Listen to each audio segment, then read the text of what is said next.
लिए कहा गया है ना, अमित दान। माता अनसुईया ने सीता माता से कहा, वैदेही पति अमित दान करता है। अमित जानते हैं? अमित माने होता है अनलिमिटेड, जिसकी कोई सीमा ना हो। पति कुछ भी दे सकता है पत्नी को, लेकिन पिता माता भाई बंधु जो देंगे गिनकर देंगे। मायके में रहने की एक सीमा होती है। आप अगर पति का प्रेम नहीं पाती है ससुराल में, तो मायके वाले भी इज्जत कम कर देते हैं। ये समझ लेना। मायके में भी उसी की इज्जत होती है जिसकी इज्जत ससुराल में खूब है। जब वो आती है ना अपने मायके में, सब उसके आगे पीछे लगे रहते हैं। लेकिन जो अपने ससुराल में दुखी है, उसको मायके वाले भी ज्यादा भाव नहीं देते हैं। इसलिए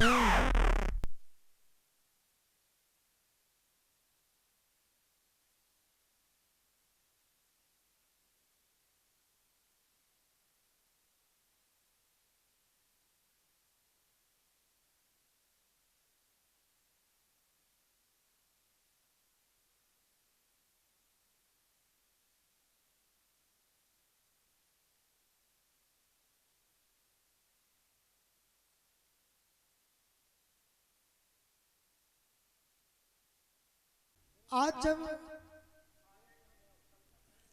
भगवान का विवाह देवी सत्यभामा के साथ हुआ, उसके अनंतर भगवान के और भी विवाह हुए हैं, जिनमें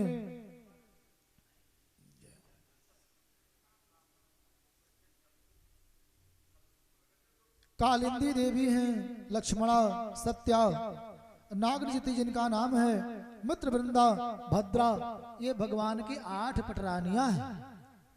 कालिंदी देवी भगवान की तपस्या कर रही थी, अर्जुन के साथ भगवान गए थे और वरण किया है। लक्ष्मणा को लक्ष्य भेद करके प्राप्त किया है। और जो सत्या है, नागनजिति जो है बिंद अनुबिंद की बहन है। और 7 बैलों को नाथने की शर्त थी, 7 बैलों को भगवान ने नाथ करके तब नागनजिति को जीता है। इस तरह से देवी रुक्मिणी, जाम्बवती, सत्यभामा, कालिंदी, लक्ष्मणा, सत्या, मित्र वृंदा और भद्रा, ये भगवान की 8 पटरानियां हैं। कहते हैं कि इसके अनंतर भगवान की 16,000 और रानियां हैं। कितनी? 16,000। अब 16,000 रानियां कैसे? भगवान ने 125 साल तक जीवन जिया। अगर 16,000 विवाह करते, किसी का अभिमान नहीं रखते हैं। भगवान के शस्त्र हैं सुदर्शन महाराज, तो सुदर्शन चक्र को अभिमान हो गया, देवी सत्यभामा को अभिमान हो गया। और भगवान के जो साथी हैं द्वारकाधीश के सवारी गरुड़ महाराज, उनको भी घमंड हो गया। अब तो भगवान ने सोचा कि मेरा परिवार ही बिगड़ा जा रहा है। जब घमंड किसी को हो जाता है तो वो सबके बीच में सुख से नहीं रह पाता है, उसका एटीट्यूड ही अलग रहता है। हाँ। और जो सामान्य जीवन जीता है वो सबके साथ बैठ उठ सकता है, बोल सकता है। और कुछ लोग अपने को घमंड में रहते हैं कि इनसे हम बोले, हमसे छोटे हैं। अच्छा, माताओं बहनों में ये बात नहीं होती है। अगर 4 माताएं कहीं मिल गई अपरिचित, तो बहुत देर तक चुप नहीं रह पाएंगे। बहनी कहाँ से आई हुई है, कुछ ना कुछ हालचाल उनका हो जाए। लेकिन पुरुष लोग मुंह फुलाए बैठे रहेंगे, पहले ये बोले तब बोली, ये बोले तब बोली। अच्छा, इसी चक्कर में इनका संबंध जो है बिगड़ जाता है। अगर 4 माताएं एकत्र बैठी हों और वे बात ना कर रही हों, तो ये बहुत बड़ा आश्चर्य माना गया है। अब सत्यभामा को जब घमंड हो गया, 16,108 रानी है, किसी से उनकी पटती ही नहीं थी। सुदर्शन महाराज अपने घमंड में रहते थे कि मेरे समान चमकदार कोई नहीं है, हजारों सूर्य भी मेरे सामने फीके। देवी सत्यभामा सोचती थी मेरे समान कोई सुंदर ही नहीं है, मुझसे तो भगवान बहुत प्रेम करते हैं। गरुड़ को इतना घमंड था, वे कहते थे कि पर हिला दूं सहस कोस जाऊं निकल, कौन इतना बहादुर जो इंसान है, मेरे जैसा बहादुर कौन है, एक पंख लगाऊं और 1000 कोस का रेंज है मेरा। भगवान समझ गए, मन में विचार किया कि इन तीनों का घमंड कैसे दूर किया जाए। अंतर्यामी प्रभु जान सब की गए, इन सबों की दवाई हनुमान है। भगवान ने सोचा कि इन तीनों की दवा केवल हनुमान जी हैं और कोई नहीं है। हनुमान जी महाराज अमर हैं, राम के जमाने में भी, भगवान श्री कृष्ण के जमाने में भी। आज भगवान ने श्री हनुमान जी को मन ही मन बात किया। भगवान पूजा करने बैठे, सुबह सुबह गरुड़ जी को बुलाया और कहा जाओ हनुमान जी के बाग में बड़े सुंदर सुंदर फूल हैं, वहां से तोड़ लाओ। अब गरुड़ जी गए फूल तोड़ने के लिए। हनुमान जी से कहा क्या मैं फूल तोड़ सकता हूं? हनुमान जी ने मना कर दिया। जबरदस्ती बाग में घुस गए गरुड़ जी और जैसे तोड़ने का प्रयास किया, तैसे हनुमान जी ने टांग पकड़ा, अब ऐसे घुमा करके फेंका, जाकर समुद्र में गिरे, द्वारका जी के किनारे। किसी प्रकार से पखना वखना ऐसे पहुंचते हुए, झाड़ते हुए बाहर निकले। डरते डरते भगवान के पास आए, बोले प्रभु आपने किस बंदर के पास भेज दिया? वो तो बड़ा उद्दंड है, फूल नहीं लाने दिया। फूल लाने न दिया, बन गया नवाब बड़ा। वो तो बड़ा नवाब बन रहा। सारी बात नहीं बताई कि फेंक दिया है। भगवान ने कहा कि ठीक है जाओ अब की, और बोल देना कि तुम्हें श्री कृष्ण ने बुलाया है। अब गरुड़ जी फिर गए, लेकिन अब की पास से बात नहीं किए, डरते डरते दूर ही खड़े हो गए और बोले चलो आपको द्वारकाधीश ने बुलाया है। भगवान ने कहा, हनुमान जी ने कहा नहीं जाऊंगा। गरुड़ जी ज्यादा कुछ नहीं बताए, चुपचाप चले आए। भगवान से कहा कि मैंने बहुत कहा लेकिन वह नहीं आया। भगवान ने कहा अच्छा, अब की जाओ उससे कहो कि तुमको राम जी ने बुलाया है। गरुड़ जी गए, डरते डरते दूर से बोले कि आपको राम जी ने बुलाया है, जल्दी चलिए। हनुमान जी बड़े प्रसन्न हुए। गरुड़ से बोले तुम चलो मैं आता हूं। गरुड़ जी ने कहा मेरी पीठ पर बैठ जाओ, मैं तुरंत आपको पहुंचा दूंगा। तुम पता नहीं कितने दिन में आओ, बहुत दूर द्वारकापुरी है, इसलिए मेरे साथ चलो। हनुमान जी ने कहा तुम चलो तो पहले। अब भगवान ने क्या किया, मुख्य द्वार पर सुदर्शन चक्र का पहरा लगा दिया। सुदर्शन का पहरा लगा दिया कि कोई भी मेरी अनुमति के बिना अंदर ना आने पावे। अब सुदर्शन महाराज मारे घमंड के चमचम चमचम चमक रहे हैं, दरवाजे पर पहरा लग गया। भगवान श्री सत्यभामा के साथ एक सुंदर पलंग पर बैठ गए और उधर से गरुड़ जी महाराज चले और श्री हनुमान जी ने एक ही छलांग लगाई और एक ही छलांग में पहुंच गए द्वारकापुरी के द्वार पर। द्वार पर पहुंचे, जैसे अंदर जाने का प्रयास किया, सुदर्शन ने रोका है, कहां जाता है? श्री हनुमान जी ने कहा कि राम जी से मिलने के लिए तुम कौन होते हो रोकने वाले? सुदर्शन चक्र नहीं माने, जैसे फिर रोका। हनुमान जी ने उनको पकड़ा और मुंह में रख लिया। बाल समय रवि भच्छ लियो, तब तीनों लोक भयो अंधियारो। सुदर्शन चक्र को मुख में लिया और भगवान के पास पहुंचे और प्रणाम किया। भगवान द्वारकाधीश हनुमान जी को राम जी के रूप में दिखाई पड़ते हैं, लेकिन देवी सत्यभामा के ही रूप में हनुमान जी पहचानते ही नहीं थे। अब श्री हनुमान जी ने कहा कि प्रभु माता जी कहाँ गई? ये दासी को बगल में क्यों बैठा लिए हो? ये तो मेरी माता सीता जितनी सुंदर ही नहीं, दासी जैसी लगती है, किसको बैठा लिए? जैसे हनुमान जी ने इतना कहा, तैसे सत्यभामा ने दांतों तले उंगली दबाई कि मैं इतनी सुंदर, तो मुझे दासी कह रहा है। बंधन। तब तक श्री गरुड़ जी महाराज भी आ गए, पखना हिलाते। जैसे गरुड़ जी पहुंचे तो देखा हनुमान जी पहले ही खड़े हैं।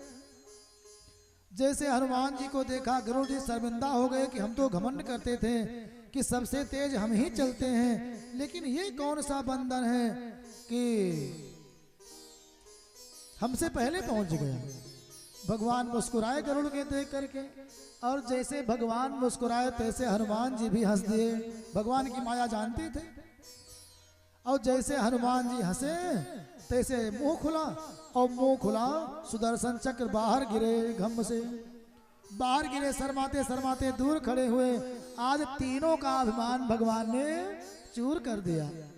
भगवान का काम है गर्भाहारी, और श्री हनुमान जी महाराज को आज बढ़ाई दी है। बोलो श्री हनुमान जी महाराज की जय। कब लोगे हमारी खबरिया हो बजरंग बली, कब लोगे हमारी खबरिया हो बजरंग बली, कब लोगे हमारी खबरिया बली, कब लोगे हमारी खबरिया हो बजरंग बली, कब ले वो हमारी खबरिया हो बजरंग बजरंग बली मेरे बजरंग बली, बजरंग बली मेरे बजरंग बली, बजरंग बली मेरे बजरंग बली, बजरंग बली मेरे बजरंग बली, कब लोगे हमारी खबरिया हो बजरंग बली, कब लोगे हमारी खबरिया हो बजरंग बली, हाँ कब लोगे हमारी खबरिया हो बजरंग बली, कब लोगे हमारी खबरिया बजरंग बली।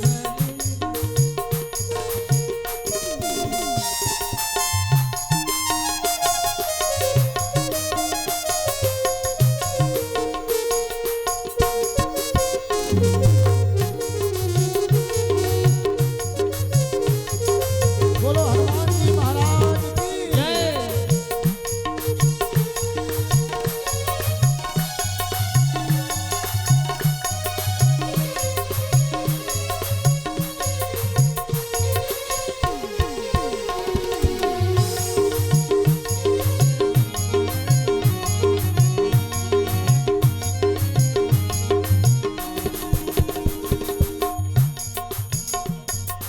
कलयुग एक पल पीछा न छोड़े, कलयुग एक पल पीछा न छोड़े, कलयुग एक पल पीछा न छोड़े, कलयुग एक पल पीछा न छोड़े, पीछा न छोड़े हाँ पीछा न छोड़े, पीछा न छोड़े, हाँ पीछा न छोड़े, कलयुग एक पल पीछा न छोड़े,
कुमार शास्त्री जी और श्रीमान उमेश कुमार शास्त्री जी हमारे बीच में पधारे हैं। श्री भगवान से आपके लिए मंगल कामना है। सारे भगत तेरे चरण परत है, सारे भगत तेरे चरण परत है, सारे भगत तेरे चरण परत है, सारे भगत तेरे चरण परत है, चरण परत है, चरण परत है, चरण परत है, चरण परत है, सारे भगत तेरे चरण परत है, सारे भगत तेरे चरण परत है। किस लिए पहुँचा दो राम की नगरिया हो बजरंग बली, पहुँचा दो राम की नगरिया हो बजरंग बली। कब लोगे हमारी खबरिया हो बजरंग बली, कब ले तो हमारी खबरिया हो बजरंग बली। कब लोगे हमारी खबरिया हो बजरंग बली। बोलो श्री हनुमान जी महाराज की। तो श्री हनुमान जी के माध्यम से श्री भगवान ने अपने परम भक्तों का अभिमान चूर किया। भगवान अपने भक्तों का जब अभिमान दूर करते हैं ना, तो उस पर कृपा रहती है, कृपा दृष्टि रहती है। और जब शत्रुओं का अभिमान चूर करते हैं तो थोड़ा क्रोध में करते हैं। और भगवान का स्वभाव है, अगर क्रोध करते हैं तो भी धाम देते हैं और कृपा करते हैं तो भी धाम देते हैं। तो उनकी कृपा और उनका क्रोध दोनों कल्याणकारी हैं। इसलिए सदा सावधान रहना, अभिमान मत करना। भगवान की कृपा तो होगी, लेकिन अपमान जब हो जाएगा, भगवान घमंड तोड़ते हैं तो अपमान थोड़ा करवा देते हैं ना। जैसे गरुड़ जी का, देवी सत्यभामा का और सुदर्शन जी महाराज का अभिमान दूर हुआ। तो जब अपमान होगा तो बुरा लगेगा, भगवान को दोषी ठहराओगे, इसलिए अभिमान मत करना। श्री भगवान ने 16,100 विवाह और किए हैं। कहते हैं श्री सुखदेव भगवान कि जब भगवान को ज्ञात हुआ कि एक नरकासुर नामक राक्षस बड़ा अत्याचार कर रहा है, उसके अत्याचार से धरती माता व्याकुल हैं और संत महात्मा ऋषि मुनि सब के सब दुखी हैं। लेकिन उसको एक वरदान था, वो धरती का पुत्र था, इसीलिए उसका नाम भौमासुर भी कहा जाता था। वरदान था कि जब तक धरती माता नहीं चाहेंगी तब तक उसका वध नहीं हो सकता। इसलिए भगवान के पास व्यवस्था थी कैसे उसका वध करें। आज जब भगवान ने देखा कि अब कोई उपाय करना चाहिए, देवी सत्यभामा को साथ में लिया और भौमासुर से युद्ध करने के लिए चल दिए। उसने देवराज इंद्र के छत्र को भी चुरा लिया था, देवराज इंद्र की माता के कुंडल को भी हरण कर लिया था। जब उसने अत्याचार किया, किसी के माता का अपमान किया, तो भगवान सह नहीं सके और अपने गरुड़ की सवारी किए देवी सत्यभामा को पीछे बैठाए। युद्ध करने लगे, प्राग ज्योतिषपुर को पहुंच गए और ऐसा घनघोर युद्ध हुआ कि सारे देवता देख देख करके भयभीत हैं। भगवान ने कुछ धीमा युद्ध किया और उधर भौमासुर बाणों की वर्षा ऐसे करता है मानो वर्षा की बूंदे हो। देवी सत्यभामा ने कहा, प्रभु इसको क्यों खेल खिला रहे हो, आप इसका वध क्यों नहीं करते हो। भगवान ने कहा, देवी इसी की प्रतीक्षा थी। और जैसे देवी सत्यभामा का आदेश हुआ, अनुमोदन हुआ, तैसे ही भगवान ने अपना सुदर्शन चक्र चलाया और भौमासुर का वध कर दिया। बोलो श्री द्वारकाधीश भगवान की जय। प्रेम से बोलो हरि शरणम हरि शरणम। भौमासुर का भगवान ने वध किया। भौमासुर का एक पुत्र था जिसका नाम था भागदत्त।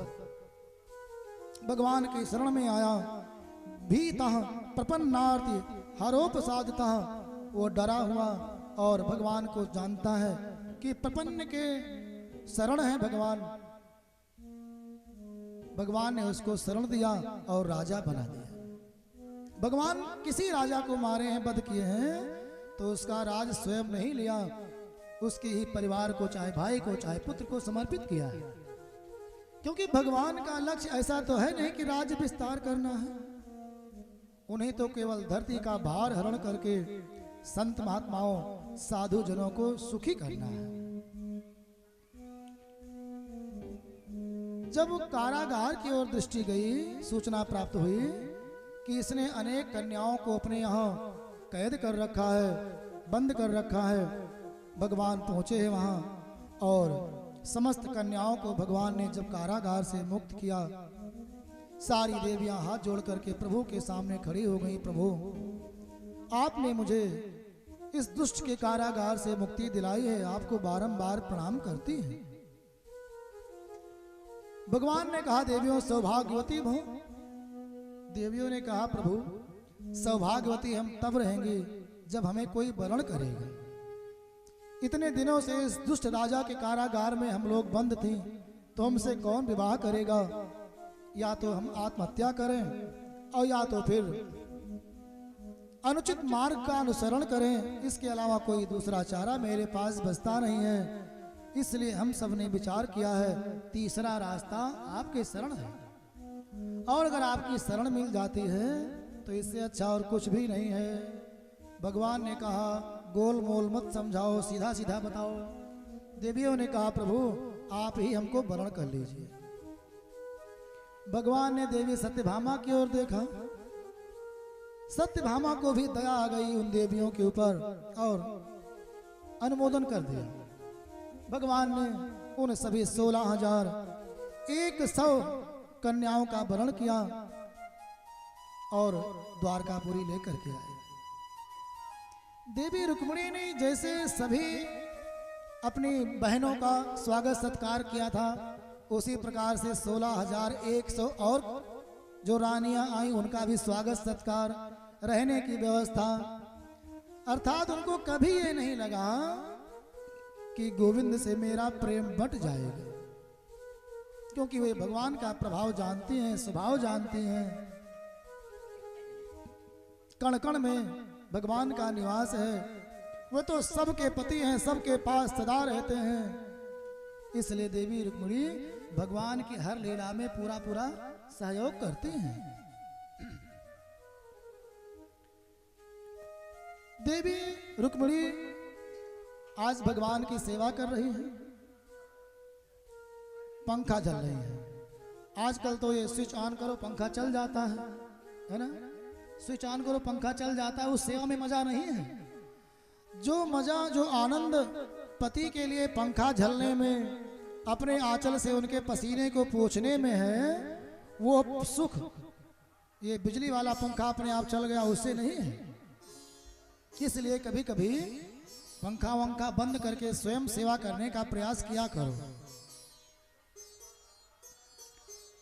देवी रुक्मिणी आज भगवान की सेवा कर रही, पंखा जल रही है। भगवान एक सुंदर से सिंहासन पर विराजमान है। पतिम परचरत भैस्मी व्यजनेन सखी जनई। उनकी सखियां भी हैं, सखी जनई। 2-4 सखियां हैं, देवी रुक्मिणी सेवा कर रही हैं।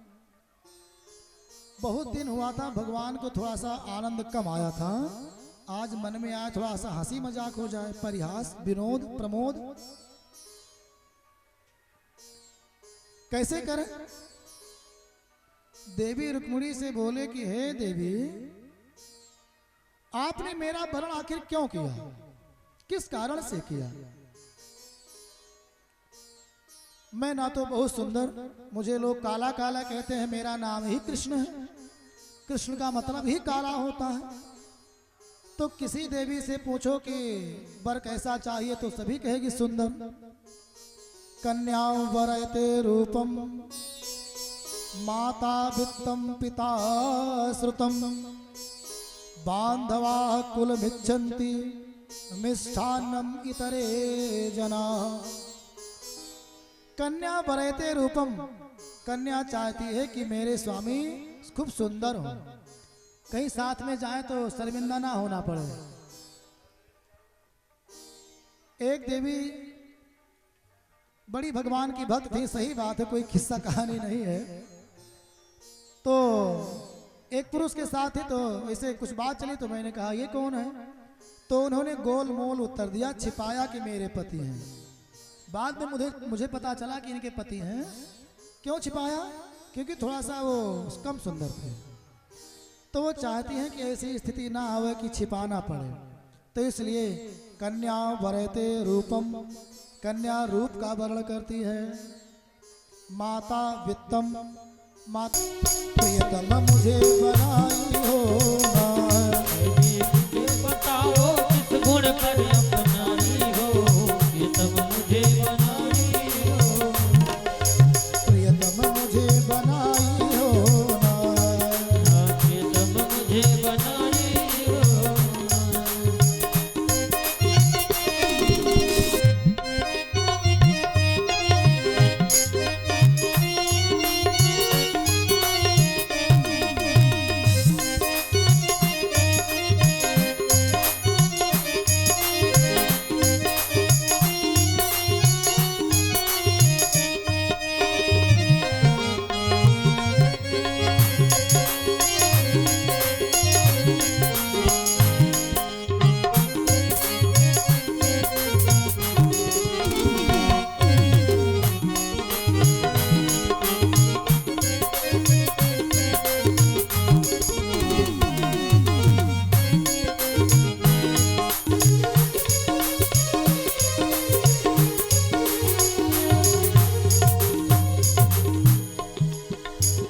मेरा रंग है काला काला, मैं तो गाय चराने वाला। मेरा रंग है काला काला, मैं तो गाय चराने वाला। मेरा रंग है काला काला, मैं तो गाय चराने वाला। मेरा रंग है काला काला, मैं तो गाय चराने वाला। काला काला हूँ, गाय चराता था, कोई राजकुमार भी नहीं हूँ। फिर भी काले रंग को, फिर भी काले रंग को अपने मन में लाई हो, प्रियतम मुझे बनाई हो ना, फिर भी काले मन को अपने मन में लाई हो, प्रियतम मुझे बनाई हो। देवी मुझे बताओ किस रंग पर अपनाई हो, प्रियतम मुझे बनाई हो ना। मुझे बताओ पर अपनाई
सुंदर होते तब तो भक्ति सजा रहती।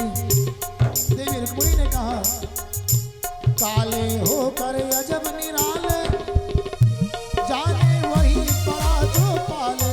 काले होकर अजब निराले जाने वही कला जो पाले। काले होकर अजब निराले, देखो लड्डू गोपाल बैठे हैं। काले होकर अजब निराले जाने वही पड़ा जो पाले। काले होकर अजब निराले जाने वही कला जो पाले। तुम ही माखन मिश्री, तुम ही माखन मिश्री रबड़ी दूध मलाई हो, प्रियतम मुझे बनाई हो। वही माखन मिश्री रबड़ी दूध मलाई हो, कनाई हो। देवी मुझे बताओ किस गुण पर अपनाई हो, प्रियतम मुझे बनाई हो। देवी मुझे बताओ किस गुण पर अपनाई हो, प्रियतम मुझे बनाई हो।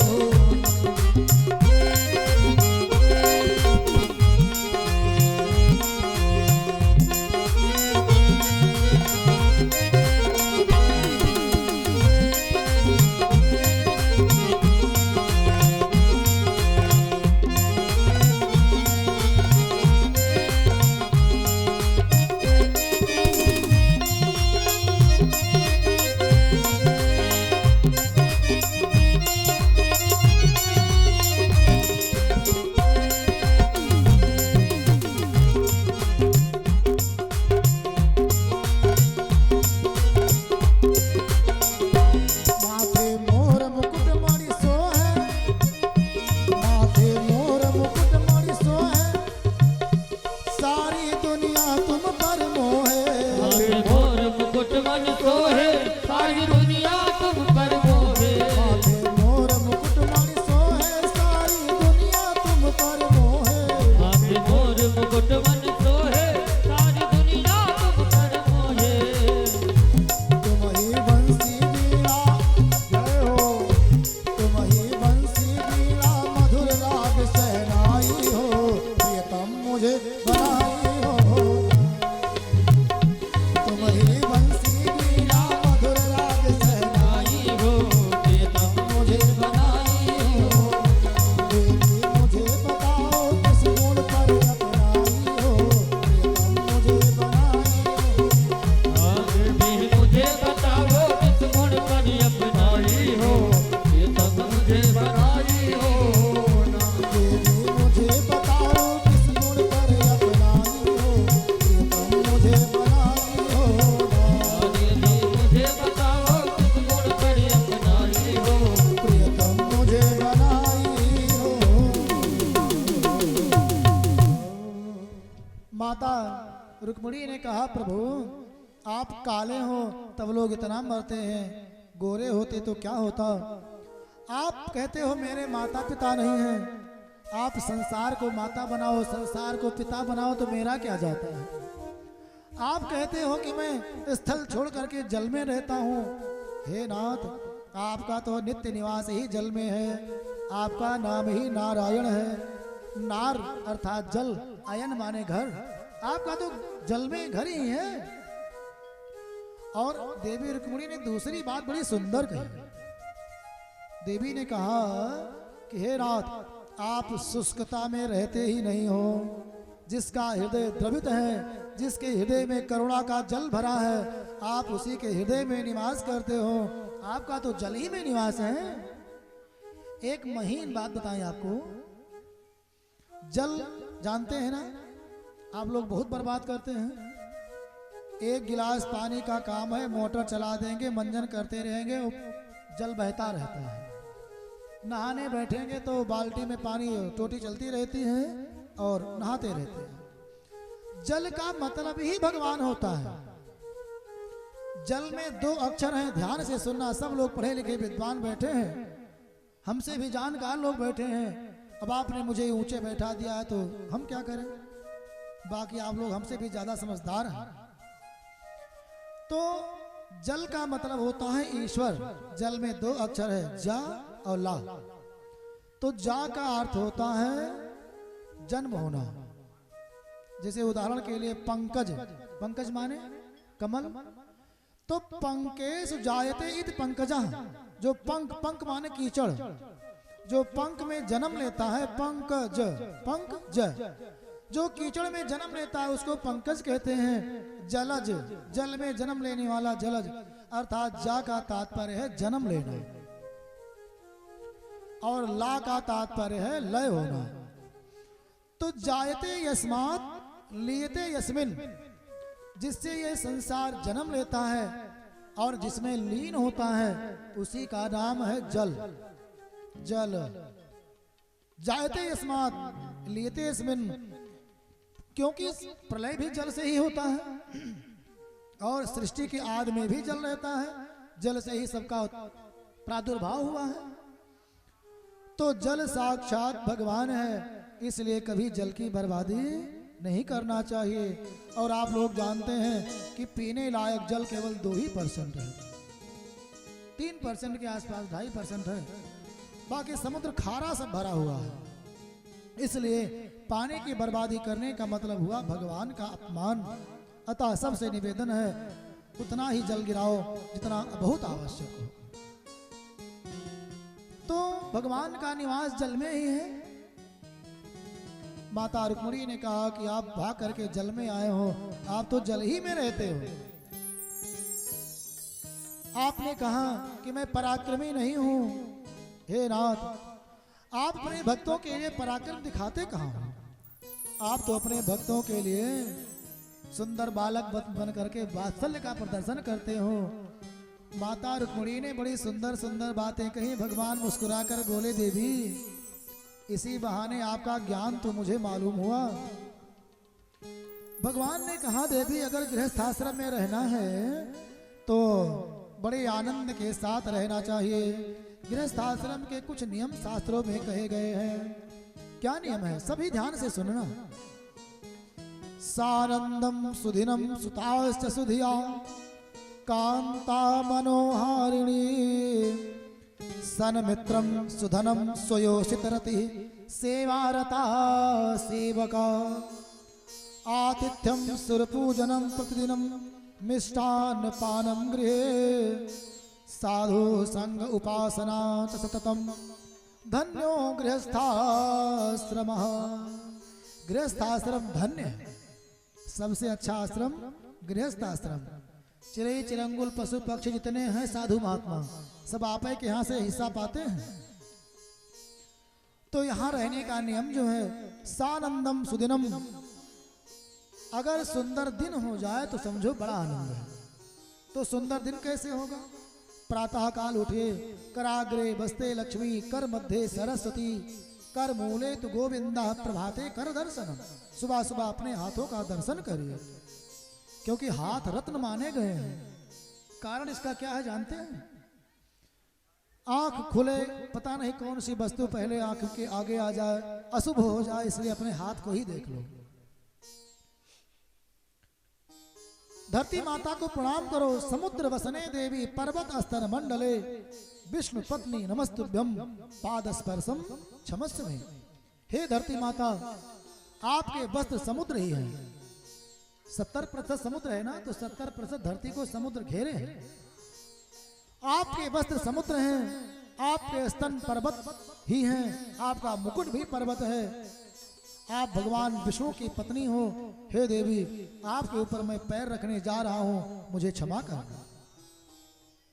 उसके बाद में गाय का स्पर्श करो, गुरु पिता माता भगवान को सबको प्रणाम करो, तो आपका दिन सुंदर हो जाए। तो सानंदम सुदिनम, ये गृहस्थ आश्रम के लिए पहली शर्त है, पहला आनंद है। दूसरा सुताश्च सुधिया, जिसके पुत्र बुद्धिमान निकल गए उसके लिए तो आनंद ही आनंद है। कांता मनोहारिणी, तीसरा है जिसकी पत्नी मनोहारिणी है। मनोहारिणी का मतलब हुआ कि अपने मन के अनुसार है। अब मन के अनुसार में थोड़ा कंप्रोमाइज करना पड़ेगा।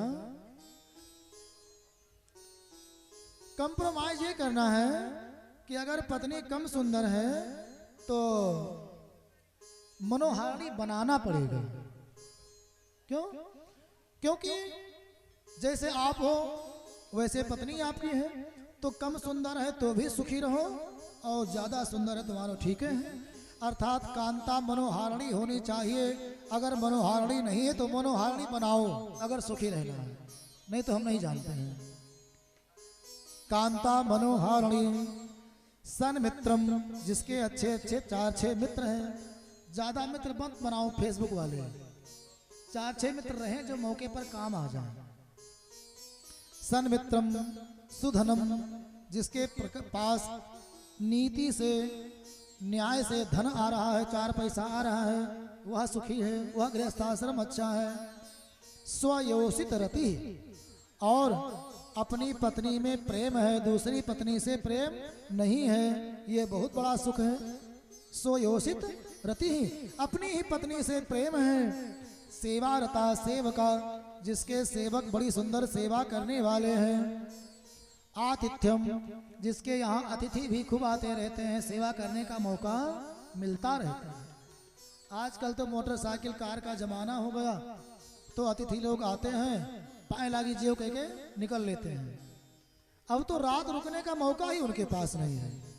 पहले आते थे, ठंडी के महीने में कोहड़ा पूड़ी बनती थी, और पूरा कोहड़ा पूड़ी काट कर तब सुबह जाते थे, है ना दादा। पैदल पैदल जाते थे, 2-4 दिन रहकर तब आते थे।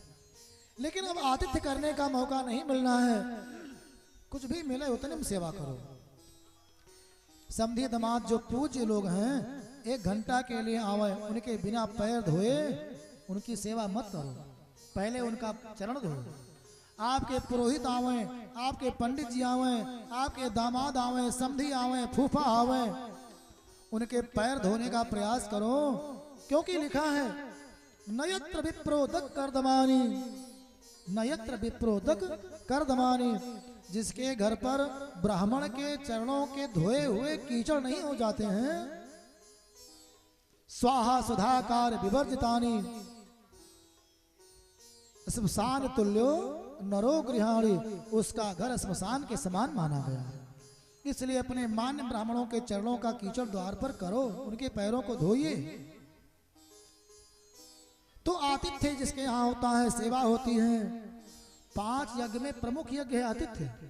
सुबह किसी को खिला करके ही खाना चाहिए, नहीं कोई आ रहा है गाय को खिला दो, छोटे घर में बच्चे हैं उनको पहले खिला दो, या कन्या है उसको खिला दो।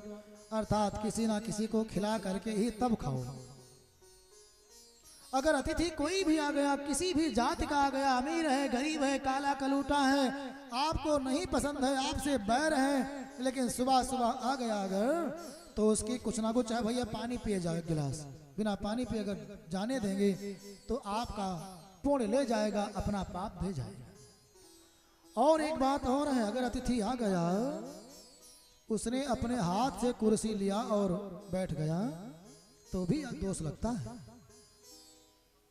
अतिथि आ रहा है, आपने देखा वहां आ रहा है, आपका कर्तव्य है अपने आसन से उठिए, 4 कदम चलिए।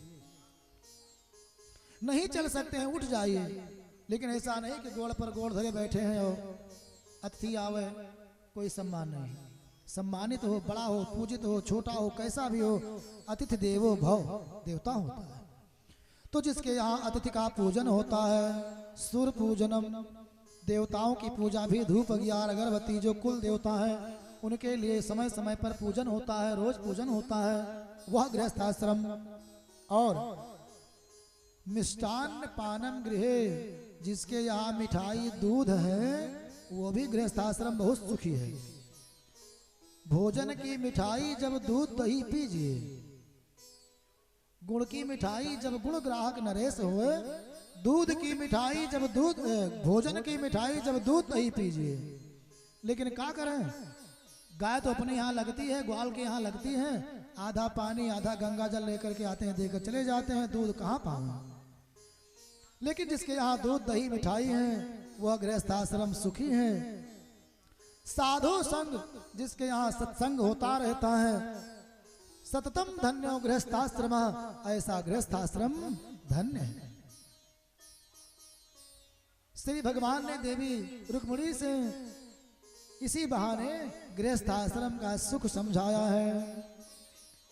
कहते हैं कि संपूर्ण सुख अगर मिल जाए लेकिन घर में सुमति नहीं है तो आप आनंद से घर में रह नहीं पाएंगे। एक बात बताएं, सबसे सुखी वही है जिसको अपने घर में आनंद आता है, और जो अपने घर को छोड़ करके पड़ोसी के यहाँ फलाने के यहाँ बैठा रहता है, दूसरे के घर में जिसको मजा आता है बात करने में, बैठने में, चाय पीने में, चुगली परपंच करने में, समझ लेना वो सुखी नहीं है। जिसको अपने घर में आनंद है, किसी भी प्रकार का घर हो, वही गृहस्थ सुखी है। इसलिए प्रयास करना चाहिए कि अपने घर पर रहो, आवश्यकता पड़ने पर जाओ, नहीं तो आपका सम्मान कम हो जाएगा। अनेकों सुंदर सुंदर बातें यहाँ पर हैं, कथा लंबी है, कथा को आगे बढ़ाना है, इसलिए गृहस्थ आश्रम में आनंद से रहो। आप लोग हम कहते कम है, समझते ज्यादा है। बोलो श्री बांके बिहारी लाल की जय। प्रेम से बोलो हरि शरणम हरि शरणम।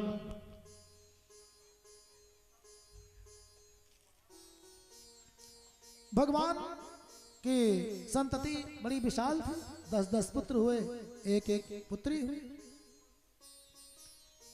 नाती पोता भी हो गए। अब नाती के भी नाती, कहते हैं कि 56 करोड़ यदुवंशी थे सब मिला करके। जब 16,108 रानी हैं, 10-10 पुत्र हुए सबके, अब उनके भी 10-10 दुचार हुए होंगे, तो ऐसे जोड़ते जाइए। 125 साल भगवान जीवित रहे, लगभग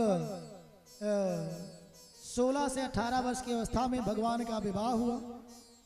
तो नाती पौत्र प्रपौत्र नात पनात छनात सब भगवान देखे और बड़े आनंद से रहते हैं। आज भगवान की एक संतति है जिनका नाम है अनिरुद्ध। अनिरुद्ध जी महाराज बड़े सुंदर हैं, भगवान के भक्त हैं, प्रद्युम्न के पुत्र हैं। उनके विवाह की जो घटना है वह बड़ी ही अद्भुत है। बाणासुर की पुत्री है, नाम है उषा।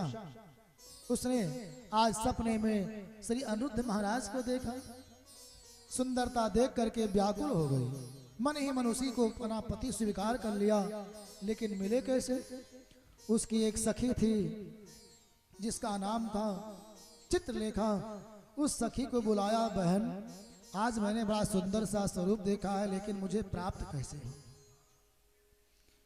चित्रलेखा ने कहा पहले पता लगाएं कि इसका एड्रेस क्या है।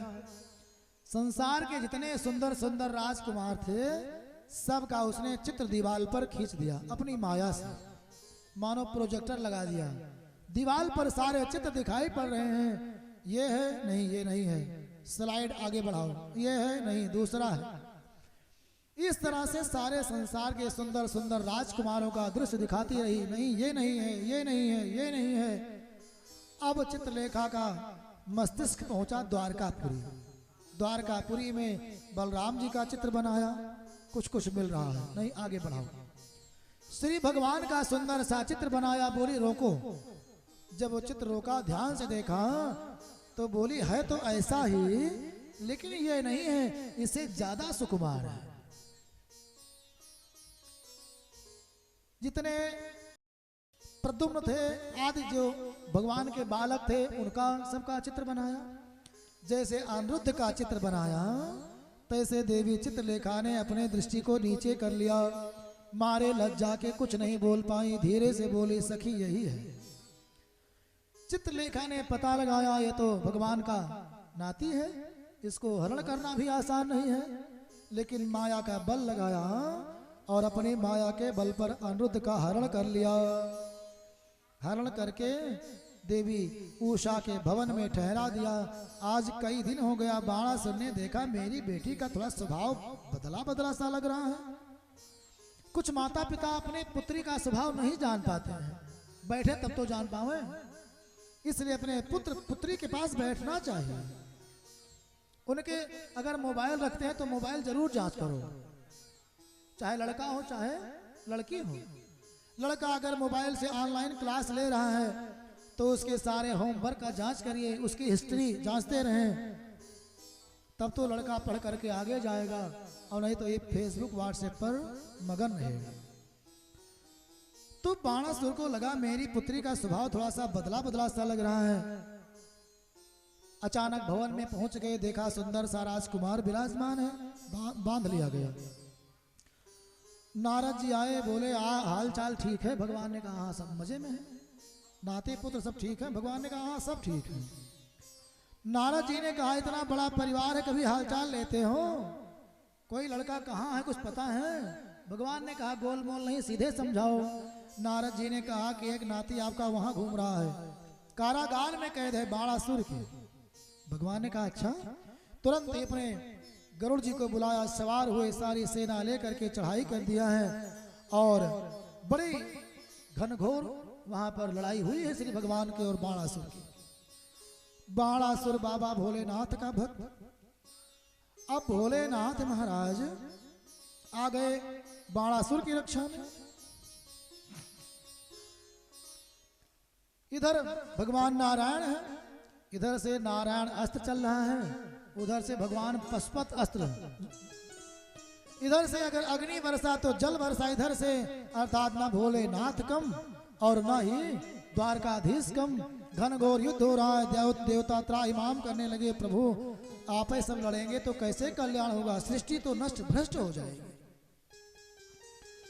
भोले बाबा ने कहा मेरा भक्त है, भगवान ने कहा मेरा नाती कैद है, कोई हार नहीं मानने को तैयार है। भोले बाबा ने कहा प्रभु कुछ माया करो, नहीं तो ऐसे युद्ध चलेगा। भगवान द्वारकाधीश ने जृंभणास्त्र अर्थात जम्हाई लेने वाला अस्त्र छोड़ा। भोले बाबा को आलस आने लगी, आलस आने लगी और युद्ध से विरत हो गए। भगवान ने अपने बाणों की वर्षा के द्वारा बाणासुर के जो 1000 हाथ का घमंड था उनमें से सारे हाथ काट दिए, केवल 2 हाथ बचाया। भगवान ने वध नहीं किया क्योंकि प्रहलाद जी के खानदान के हैं। प्रहलाद जी को वचन दिया था, राजा बलि के ही पुत्र है ना बाणासुर। भगवान ने प्रहलाद जी से वादा किया था कि तुम्हारे वंश में किसी का नाश, किसी का वध नहीं करूंगा। अच्छा, यहां बाणासुर की माता भी भगवान के सामने नग्न अवस्था में आ गई। जब उन्होंने देखा कि मेरा पुत्र अभी मर जाएगा तो वह माता जी नग्न अवस्था में भगवान के समीप आ गई और भगवान ने युद्ध करना बंद कर दिया, अपने शस्त्रों को रख दिया। 2 हाथ छोड़ करके बाकी हाथ काट दिए। बाणासुर को बंदी बना लिया, पुत्र को छुड़ाया और सुंदर बहू को लेकर के चले आए द्वारकापुरी को। आज फिर आनंद ही आनंद है, सारे नगरवासी प्रसन्न हैं। भगवान ने आज सारे अपने नाती पौत्र पुत्रों को बुलाया और एक सभा किया। ध्यान से सुनना, आज की कथा लगता है कि समाज से जुड़ी हुई कथा है। मैंने पहले ही कहा था, भगवान ने अपने पूरे परिवार को एकत्र किया और समझाया, देखो कभी भी किसी संत महात्मा का अपमान मत करना, किसी ब्राह्मण का अपमान मत करना, किसी ब्राह्मण के धन को लेने का प्रयास मत करना, और कोई सुंदर स्वभाव का व्यक्ति है और कुरूप है तो उसका अपमान भी मत करना। सबको समझाया। भगवान को लगा ये बालक समझ नहीं रहे हैं, तो बालक का स्वभाव होता है जब उनको प्रैक्टिकल कराया जाता है, थ्योरी से कम समझते हैं, जब एक्सपेरिमेंट होता है तब जान पाते हैं। तो इसलिए भगवान ने प्रैक्टिकली अर्थात प्रायोगिक करके दिखाना चाहा। आज सबको लेकर के जंगल टहलने चले गए। जंगल में घूम रहे थे तो सब बालक अपने अपने हिसाब से घूम रहे थे। कुछ बालक दौड़े दौड़े आए भगवान के पास, दादा दादा अभी मैंने एक गहरा कुआं देखा है, उस कुएं में एक बड़ा सा जानवर पड़ा है। भगवान ने तो जानते ही थे, बालकों के साथ गए, झांक करके देखा तो बहुत बड़ा गिरगिट पड़ा हुआ था, क्रिकलाश पड़ा हुआ था। भगवान ने सब बच्चों से कहा, रस्सी से बांध करके उसको निकाला गया और भगवान ने अपने चरणों का जैसे स्पर्श कराया तैसे उस गिरगिट में से बड़ा सुंदर सा एक पुरुष प्रकट हो गया, राजा। भगवान ने कहा, भैया तुम कौन हो, यहाँ क्या कर रहे थे कुएं में? तो राजा नृग ने कहा कि नृगो नाम, उस राजा ने कहा कि नृगो नाम नरेंद्रो हम इक्ष्वाकुतनयः प्रभु दानस्वाख्यायमानेषु यदि ते करणं स्पृशन्। उसने कहा कि मैं इक्ष्वाकु वंशी राजा हूं। इक्ष्वाकु का नाम सुने हो आप लोग? इक्ष्वाकु महाराज धरती के पहले राजा हैं। मनु के बाद में जब अयोध्यापुरी बसाई गई, मनु महाराज ने बैकुंठ से ला करके अयोध्यापुरी बसाया। पुरा मनुना ह्या बैकुंठ तो आनिता अयोध्यापुरी। तो बैकुंठ से मांग करके अयोध्यापुरी को मनु महाराज लाए तो पहला राजा इक्ष्वाकु महाराज बने थे। और अयोध्या कभी सारे संसार की राजधानी हुआ करती थी। आज भी मानो अभी तो अयोध्या कूड़े के ढेर पर थी, कोई उसको पूछने वाला नहीं था, लेकिन पुनः अपने पुराने वैभव को अयोध्या प्राप्त कर रही है, हम सबकी एकता के बल से और सहयोग से। देखो कुछ काम ऐसा है जो हम आप कर सकते हैं। कॉलोनी मिले चाहे ना मिले, अपना घर कमा करके बनवा सकते हैं, अपने जीवन को भी जी सकते हैं। सरकारी नौकरी मिले ना मिले, कुछ रोजगार करके जीवन जी सकते हैं। लेकिन लोकतंत्र में कुछ काम ऐसे हैं जो सरकार का बल ही कर सकता है, हम नहीं कर सकते हैं। हम कितना भी सोचते हैं राम पैणी को सुंदर बना दें, एक ही गांव में अगर जोड़ा जाए तो अरबों रुपए निकल सकते हैं धनी गांव में, लेकिन नहीं कर सकते थे ना। हम लोग चाहते राम मंदिर बनवा लेते, इतना विशाल मंदिर, इतना पैसा जनता ही से तो इकट्ठा हुआ, सरकार का भी एक पैसा नहीं लगा उसमें। अभी ब्याज से ही मंदिर बन गया है, अभी असली पैसा नहीं लगा जो हम लोगों ने दिया है। हम लोगों का ही 10-10 रुपया लगा है। क्या पहले नहीं लग सकता था? लेकिन कौन करता? कुछ काम है जो सरकार ही कर सकती है, इसलिए राजनीतिक बल आवश्यक होता है। तो मानो अयोध्या हमारी पुनः अपने वैभव को प्राप्त हो रही है। जो पुरानी राजधानी हुआ करती थी, आज भी उसी वैभव को पहुंच रही है। तो इक्ष्वाकु महाराज वही है जो पहले राजा थे, उन्हीं के वंश का ये राजा है। कहने लगा मेरा नाम मृग है। भगवान ने कहा अच्छा। आगे उसने कहा कि अगर आपने दानियों का नाम सुना होगा तो मेरा नाम जरूर सुना होगा। भगवान ने कहा कि नहीं सुना है जी। आपने कौन कौन सा दान किया? तो उसने कहा कि हम क्या बताएं, यावत्या सिकता भूमो, धरती पर जितने धरती के कण है मान लो मैंने उतनी गाय दिया है। और वर्षधाराश्च, जितनी वर्षधारा है, यावत द्युतारिका, जितने धरती आकाश में तारागण दिखाई पड़ते हैं, मैंने इतनी गाय दिया है। भगवान ने कहा तो गिरगिट बनकर पड़े हो, गाय दान करने का ये पुण्य तो नहीं होता है कि गिरगिटान बनो, है ना? आखिर गलती क्या हो गई? तुमने अवश्य ही बांझ गाय दान किया होगा। कौन सी गाय? लोग अब तो मानो गोदान बंद हो गया है। नहीं, जब गाय दान करते थे नाथ बात को तो मरकही वाली गाय, दूध ना देने वाली गाय, दुबली पतली गाय, यही दान करते थे।